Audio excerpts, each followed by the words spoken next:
सभी साथियों का स्वागत है आपके अपने YouTube चैनल स्टडी पॉइंट में। सभी साथियों को बताएं कि स्टडी पॉइंट एक ऐसा ऑनलाइन प्लेटफॉर्म है जिस पर आपको कर्मचारी से जुड़ी सारी महत्वपूर्ण अपडेट आपको इस चैनल के माध्यम से समय समय पर देखने को मिल जाती हैं। चलिए जानते हैं ब्रेकिंग न्यूज सभी कर्मचारी अधिकारियों के लिए, जो कि देश के 48 लाख कर्मचारी को इंतजार हुआ खत्म। डीए में बढ़ोतरी को लेकर खुशखबरी। देखिएगा पूरी अपडेट इस चैनल के माध्यम से। जैसा कि साथियों जानते हैं पूरी अपडेट जानने से पहले सभी कर्मचारी से एक निवेदन है कि जानने से पहले सभी कर्मचारी अधिकारी जल्द से जल्द चैनल को सब्सक्राइब कर लीजिए। उसके बाद वीडियो को पूरा देखिएगा, चैनल को सब्सक्राइब कर लीजिए, लाल बटन क्लिक करके जल्द से जल्द इस वीडियो को शेयर कर लीजिए।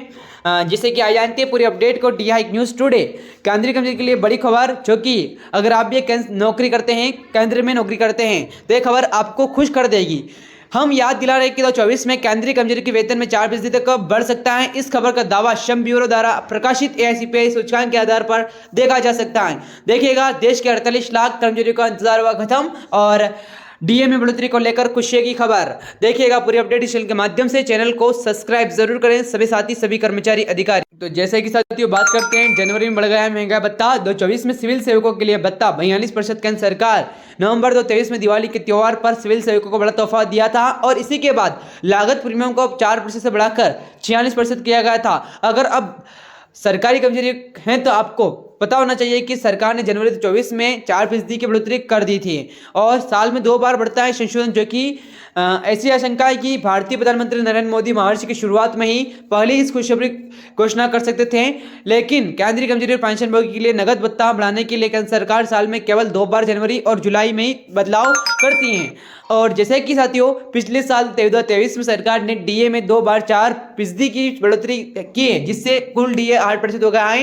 यह संशोधन AICPI सूचकांक के द्वारा मूल्यांकन अर्धवार्षिक डेटा आधारित है और जैसा कि 48 लाख श्रमिकों को होगा फायदा। मार्च में एडमिशन में 4% की बढ़ोतरी के बाद कर्मचारी को 50% बोनस मिलेगा। कुछ ही दिनों में संसदीय चुनाव होने, ऐसे में सरकार की ओर से संसदीय चुनाव होने हैं। ऐसे में सरकार की ओर से जल्द ही इस खुशखबरी का ऐलान हो सकता है, जो कि डीए से केंद्र सरकार के करीब 48 लाख कर्मचारियों को फायदा होगा और इससे साथ ही 68 लाख पेंशन को भी इसका फायदा मिलेगा।